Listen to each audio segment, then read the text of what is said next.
नमस्कार दोस्तों, स्वागत करता हूं आप सभी का एक बार फिर से कहानियों के इस सफर में, जहां आज कहानी है मुंशी प्रेमचंद की जिहाद।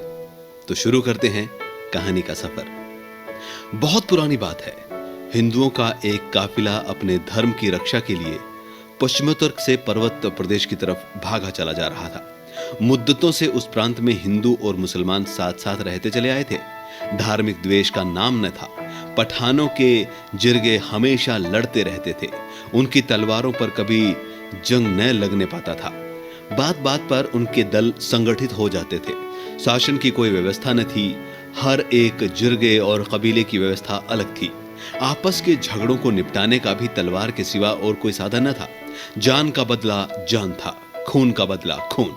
इस नियम में कोई अपवाद न था। यही उनका धर्म था, यही ईमान। मगर उस भीषण रक्तपात में भी हिंदू परिवार शांति से जीवन व्यतीत करते थे। पर एक महीने से देश की हालत बदल गई। एक मुल्ला ने न जाने कहां से आकर अनपढ़ धर्म शून्य पठानों में धर्म का भाव जागृत कर दिया था। उसकी वाणी में कोई ऐसी मोहिनी है कि बूढ़े, जवान, स्त्री, पुरुष सब खींचे चले आते थे। वो शेरों की तरह गरज कर कहता था, खुदा ने तुम्हें इसलिए पैदा किया है कि दुनिया को इस्लाम की शेरनी और रोशनी से रोशन कर दो। दुनिया से कुफ्र का निशान मिटा दो। एक काफिर के दिल को इस्लाम के उजाले से रोशनी कर देने पर सारी उम्र के रोजे, नमाज और ज़कात से कहीं ज्यादा फायदा मिलेगा। जन्नत की हुरें तुम्हें भलाएं देगी। फरिश्ते तुम्हारे कदमों की खाक माथे पर मलेंगे। खुदा तुम्हारी परेशानी पर बोसे देगा। और सारी जनता ये आवाज सुनकर मजहब के नारों से मतवाली हो जाती है। उसी धार्मिक उत्तेजना ने कुफ्र और इस्लाम का भेद उत्पन्न कर दिया है। प्रत्येक पठान जन्नत का सुख भोगने के लिए अधीर हो उठा है। उन्हीं हिंदुओं पर जो सदियों से शांति के साथ रहते थे हमले होने लगे। कहीं उनके मंदिर ढाए जाते हैं, कहीं उनके देवताओं को गालियां दी जाती है, कहीं उन्हें जबरदस्ती इस्लाम की दीक्षा दी जाती है। हिंदू संख्या कम है, असंगठित है, बिखरे हुए हैं। इस नई परिस्थिति के लिए बिल्कुल तैयार नहीं। उनके हाथ पांव फूले हुए हैं। कितने ही तो उनकी जमा जत्था छोड़कर भाग खड़े हुए हैं। कुछ इस आंधी के शांत हो जाने का अवसर देख रहे हैं। ये कफिसला भी उन्हीं भागने वालों में था। दोपहर का समय था। आसमान से आग बरस रही थी। पहाड़ों से ज्वाला सी निकल रही थी। वृक्षों का कहीं नाम न था। ये लोग राजपथ से हटे हुए पेचीदा ओघट रास्तों से चले जा रहे थे। पग पग पर पकड़ लिए जाने का खटका लगा हुआ था।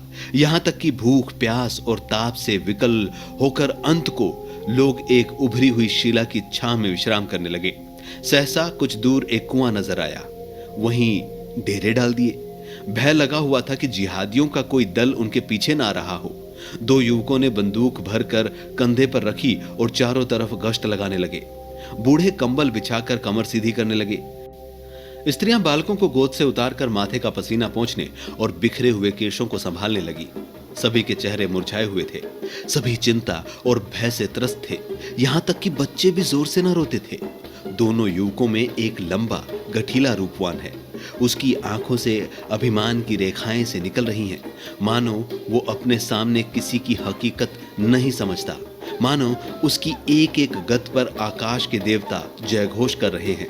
दूसरा कद का दुबला पतला रूपहीन सा आदमी है, जिसके चेहरे से दीनता झलक रही है। मानो उसके लिए संसार में कोई आशा नहीं। मानो वो दीपक की भांति रो रो कर अपने जीवन को व्यतीत करने के लिए ही बनाया गया है। उसका नाम धर्मदास है, इसका खजानचंद। धर्मदास ने बंदूक को जमीन पर टिकाकर एक चट्टान पर बैठते हुए कहा, तुमने अपने लिए क्या सोचा? कोई लाख सवा लाख की संपत्ति रही होगी तुम्हारी? खजानदास ने उदासीन भाव से उत्तर दिया, लाख सवा लाख की तो नहीं, हाँ 50-60 हजार तो नगद ही थे। तो अब क्या करोगे? जो कुछ सिर पर आएगा झेलूंगा। रावलपिंडी में 2-4 संबंधी हैं, शायद कुछ मदद करें। तुमने क्या सोचा है? मुझे क्या गम है, अपने दोनों हाथ अपने साथ हैं। वहीं इन्हीं का सहारा था, आगे भी इन्हीं का सहारा होगा। आज और कुशल से बीत जाए तो फिर कोई भय नहीं। मैं तो मना रहा हूं कि एक आध शिकार मिल जाए। 1 दर्जन भी आ जाए तो भून के रख दूंगा। इतने में चट्टानों के पीछे एक युवती हाथ में लोटा डोर लिए निकली और सामने कुएं की ओर चली। प्रभात की सुनहरी मधुर अरुणिता मूर्तिमान हो गई। दोनों युवक उसकी ओर बढ़े, लेकिन खजानचंद तो 2-4 कदम चलकर रुक गया। धर्मदास ने युवती के हाथ से लोटा डोर ले लिया और खजानचंद की ओर सर्वज्ञ नेत्रों से ताकता हुआ कुएं की ओर चला गया। खजानचंद ने फिर बंदूक संभाली और अपनी झेप मिटाने के लिए आकाश की ओर ताकने लगा। इसी तरह कितनी ही बार धर्मदास के हाथों पराजित हो चुका था। शायद उसे इसका अभ्यास हो गया था। अब उसे लेश मात्र भी संदेह न था कि श्यामा का प्रेम पात्र धर्मदास है। खजानचंद की सारी संपत्ति धर्मदास के रूप वैभव के आगे तुच्छ थी। परोक्ष ही नहीं, प्रत्यक्ष रूप से भी श्यामा कई बार खजानचंद को हताश कर चुकी थी, पर वो अभागा निराश होकर भी न जाने क्यों उस पर प्राण देता था। तीनों एक ही बस्ती के रहने वाले थे। श्यामा के माता पिता पहले ही मर चुके थे। उसकी बुआ ने उसका लालन पालन किया था। अब भी वो बुआ के ही साथ रहती थी।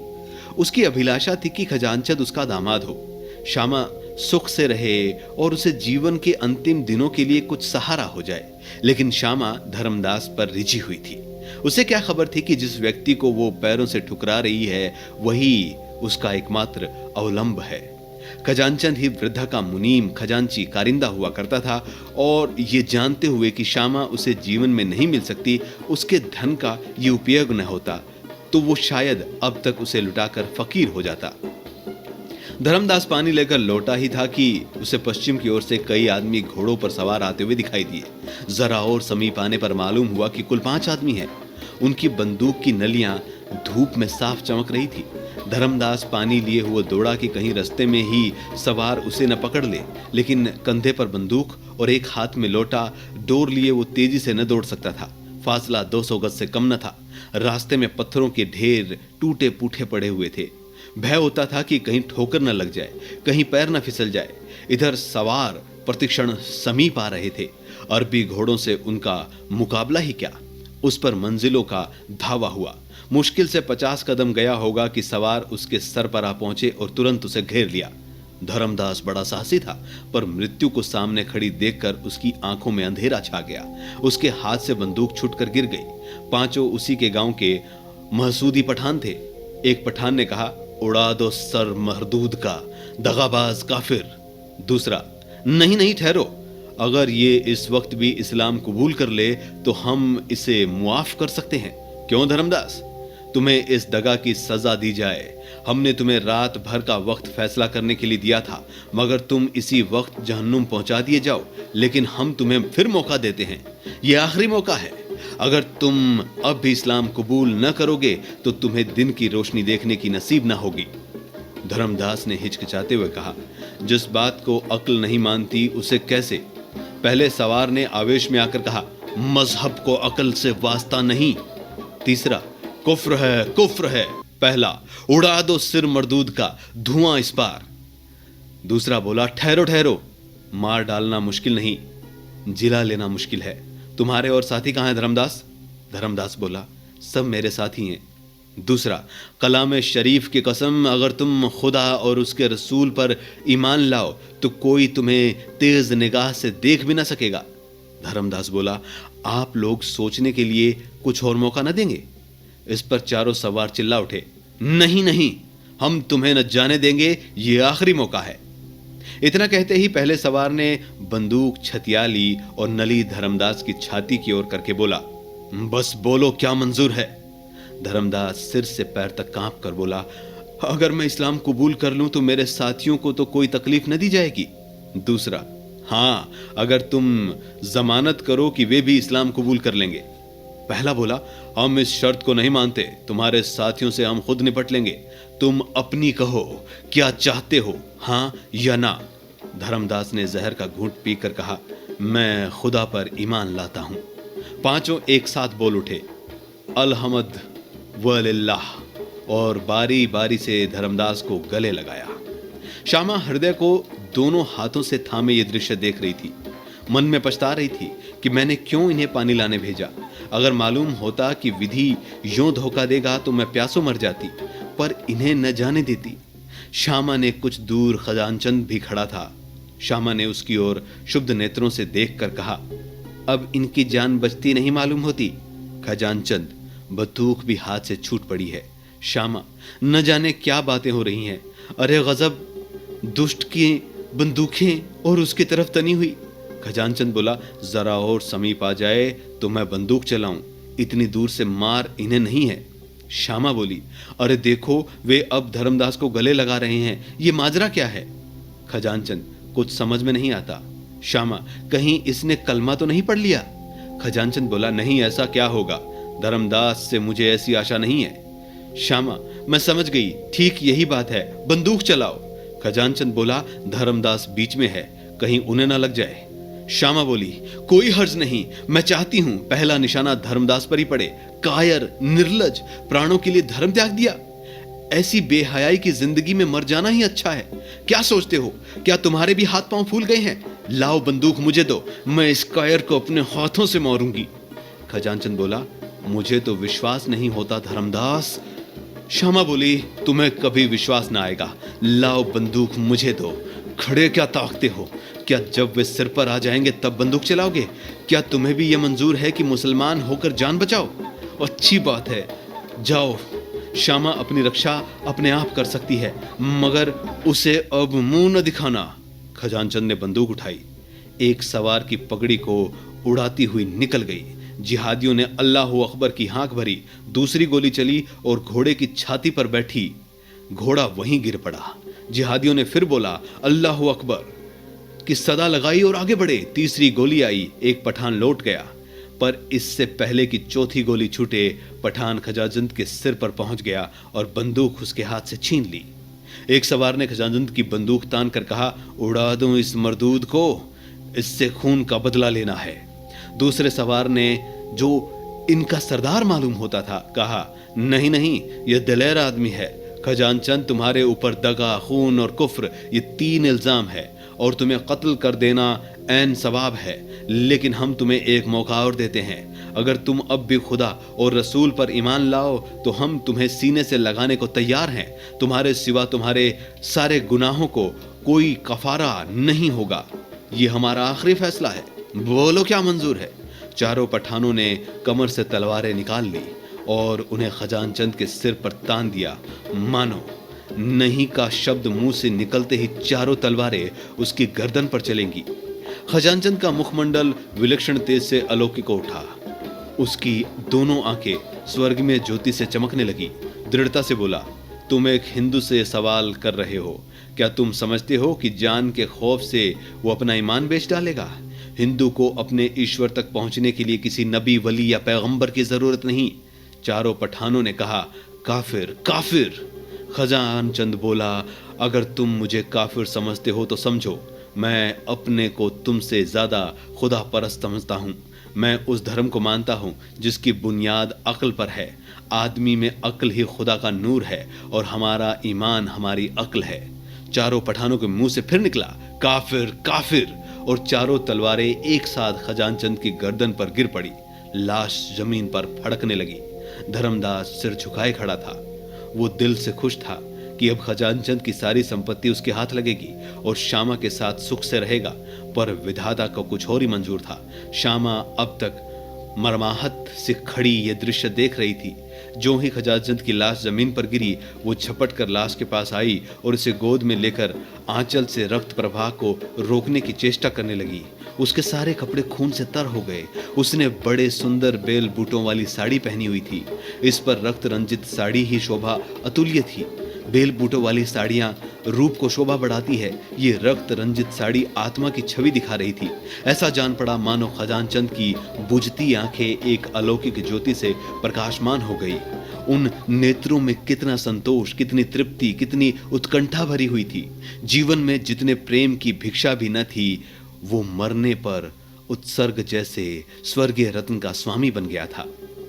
धर्मदास ने श्यामा का हाथ पकड़कर कहा, श्यामा, होश में आओ, तुम्हारे सारे कपड़े खून से तर हो गए हैं। अब रोने से क्या हासिल होगा? ये लोग हमारे मित्र हैं, हमें कोई कष्ट न देंगे। हम फिर अपने घर चलेंगे और जीवन के सुख भोगेंगे। श्यामा ने तिरस्कार पूर्ण नेत्रों से देखकर कहा, तुम्हें अपना घर बहुत प्यारा है तो जाओ, मेरी चिंता मत करो, मैं अब न जाऊंगी। हाँ, अगर अब भी मुझसे कुछ प्रेम हो तो इन लोगों से, इन्हीं तलवारों से मेरा भी अंत कर दो। धर्मदास करुणा कातर स्वर में बोला, श्यामा, ये तुम कहती हो? तुम भूल गई कि हम में, तुम में क्या बातें हुई थी? मुझे खुद खजानचंद के मारे जाने का शौक है, पर भावी को कौन टाल सकता है? श्यामा बोली, अगर ये भावी है तो ये भी भावी है कि मैं अपना अधर्म जीवन पर उस पवित्र आत्मा के शोक में काट दूंगी जिसका मैंने सदैव निरादर किया। ये कहते कहते श्यामा का शोकोद्वार, जो अब तक क्रोध और घृणा से दबे हुए था, उबल पड़ा और खजानचंद के निशब्द हाथों को अपने गले में डालकर रोने लगी। चारों पठान अलौकिक अनुराग और आत्मसमर्पण को देखकर करुणा से भर गए। सरदार ने धर्मदास से कहा, तुम इस पाकीज़ा खातून से कहो हमारे साथ चले। हमारी जाति से इससे कोई तकलीफ न होगी, हम इसकी दिल से इज्जत करेंगे। धर्मदास ने हृदय में ईर्ष्या और आग को धधका रहा था। वो रमणी जिसे वो अपनी समझ बैठा था, इस वक्त उसका मुंह भी नहीं देखना चाहती थी। बोला, श्यामा, तुम चाहो इस लाश पर आंसुओं की नदी बहा दो, अब ये जिंदा ना होगी। यहां से चलने की तैयारी करो। मैं साथ के और लोगों को भी जाकर समझाता हूं। खान लोग हमारी रक्षा करने का जिम्मा ले रहे हैं। हमारी जायदाद, जमीन, दौलत सब हमको मिल जाएगा। खजानचंद की दौलत भी हम ही मालिक होंगे। अब देर ना करो, रोने धोने से अब कुछ हासिल ना होगा। श्यामा ने धर्मदास को अपने ज्वलंत नेत्रों से देखकर कहा, और इसी वापसी की कीमत क्या देनी होगी? वही जो तुमने दी है। धर्मदास ये व्यंग न समझ सका और बोला, मैंने तो कोई कीमत नहीं दी, मेरे पास था ही क्या? श्यामा बोली, ऐसा ना कहो, तुम्हारे पास वो खजाना था जो तुम्हें आज कई लाख साल हुए ऋषियों ने प्रदान किया था, जिसकी रक्षा रघु और मनु, राम, कृष्ण, बुद्ध, शंकर, शिवाजी, गोविंद सिंह ने की थी। उस अमूल्य भंडार को आज तुमने तुच्छ प्राणों के लिए खो दिया। इन पांवों पर लौटना तुम्हें मुबारक हो। तुम शौक से जाओ। जिन तलवारों से वीर खजानचंद के जीवन का अंत किया, उन्होंने मेरे प्रेम का भी फैसला कर दिया। जीवन में इस वीरात्मा का मैंने जो निरादर और अपमान किया, इसके साथ जो उदासीनता दिखाई, उसका अब मरने के प्रायश्चित मैं बात करूंगी। यह धर्म पर मरने वाला वीर था, धर्म को बेचने वाला कायर नहीं। अगर तुम्हें अब भी शर्म है, हया है, तो इसका क्रियाक्रम करने में मेरी मदद करो। यदि तुम्हारे स्वामियों को यह पसंद न है तो रहने दो, मैं सब कुछ कर लूंगी। पठानों के हृदय दर्द से तड़प उठे। धर्मधनता का प्रकोप शांत हो गया। देखते ही देखते वहां लकड़ियों का ढेर लग गया। धर्मदास ग्लानि से सर झुकाए हुए बैठा था और चारों पठान लकड़ियां काट रहे थे। चिता तैयार हुई और जिन निर्दय हाथों ने खजानचंद की जान ली, उन्हीं ने उसके शव को चिता पर रखा। ज्वाला प्रचंड हुई। अग्निदेव अपने अग्निमुख से उस धर्मवीर का यश गा रहे थे। पठानों ने खजानचंद की सारी जगम संपत्ति लाकर श्यामा को दे दी। श्यामा ने वहीं पर एक छोटा सा मकान बनवाया और वीर खजानचंद की उपासना में जीवन को काटने लगी। उसकी वृद्धा बुआ तो उसके साथ रह गई और सब लोग पठानों के साथ लौट गए, क्योंकि अब मुसलमान होने की शर्त न थी। खजानचंद के बलिदान ने धर्म के भूत को परास्त कर दिया, मगर धर्मदास को पठानों ने इस्लाम की दीक्षा लेने पर मजबूर कर दिया। एक दिन नियत आ गया, मस्जिद में मुल्लाओं की मेला लगा और लोग धर्मदास को उसके घर बुलाने गए और उसका वहां पता न था। चारों तरफ तलाश हुई, कहीं निशान न मिला। साल भर गुजर गया। संध्या का समय था। श्यामा अपने झोपड़े के पास बैठी भविष्य की मधुर कल्पनाओं में मग्न थी। अतीत उसके लिए दुख से भरा हुआ था, वर्तमान केवल एक निराशा में स्वप्न था। सारी अभिलाषाएं भविष्य की अवलंब थी और भविष्य भी वो जिसका इस जीवन से कोई संबंध न था। आकाश पर लालिमा छाई हुई थी। सामने की पर्वतमाला स्वर्णमयी शांति के आवरण से ढकी हुई थी। वृक्षों की कांपती हुई पत्तियों से सरसराहट की आवाज सी निकली, मानो कोई वियोगी आत्मा पत्तियों पर बैठी हुई सिसकियां भर रही हो। उसी वक्त एक भिखारी फटे हुए कपड़े पहने झोपड़े के सामने आ खड़ा हुआ। कुत्ता जोर से भौंक उठा। श्यामा ने चौंक कर देखा और चिल्ला उठी, धर्मदास! धर्मदास ने वहीं जमीन पर बैठते हुए कहा, हाँ श्यामा, मैं अभागा धर्मदास ही हूँ। साल भर से मारा मारा फिर रहा हूँ। मुझे खोज निकालने के लिए इनाम रखा गया है। सारा प्रांत मेरे पीछे पड़ा हुआ है। इस जीवन से अब उठ चुका हूँ, उब चुका हूँ, पर मौत भी नहीं आती। धर्मदास एक क्षण के लिए चुप हो गया, फिर श्यामा बोली, और फिर वो फिर चुप हो गया। फिर धर्मदास बोला, क्यों श्यामा, क्या अभी तुम्हारा हृदय मेरी तरफ से साफ नहीं हुआ? तुमने मुझे अपराध से क्षमा नहीं किया? श्यामा ने उदासीन भाव में कहा, मैं तुम्हारा मतलब नहीं समझी। मैं अब भी हिंदू हूं, मैंने इस्लाम नहीं कबूल किया। जानती हूं, ये जानकर भी तुम मुझ पे दया ना दिखाओगी। श्यामा ने कठोर नेत्रों से देखा, उत्तेजित होकर बोली, तुम्हें तुम्हें अपने मुंह से ऐसी बातें निकालते शर्म नहीं आती? मैं उस धर्मवीर की व्याता हूं जिसने हिंदू जाति का मुख उज्जवल किया है। तुम समझते हो कि वो मर गया? ये तुम्हारा भ्रम है, वो अमर है। मैं इस समय भी उसे स्वर्ग में बैठकर देख रही हूं। तुमने हिंदू जाति को कलंकित किया है। मेरे सामने से दूर हो जाओ। धर्मदास ने कुछ ना जवाब दिया। चुपके से उठा, एक लंबी सांस ली और एक तरफ चल दिया। प्रातःकाल श्यामा पानी भरने जा रही थी, तब उसने रास्ते में एक लाश पड़ी देखी। 2-4 गिद्ध उस पर मंडरा रहे थे। उसका हृदय धड़कने लगा। समीप जाकर देखा और पहचान गई, ये कोई और नहीं, धर्मदास की लाश थी।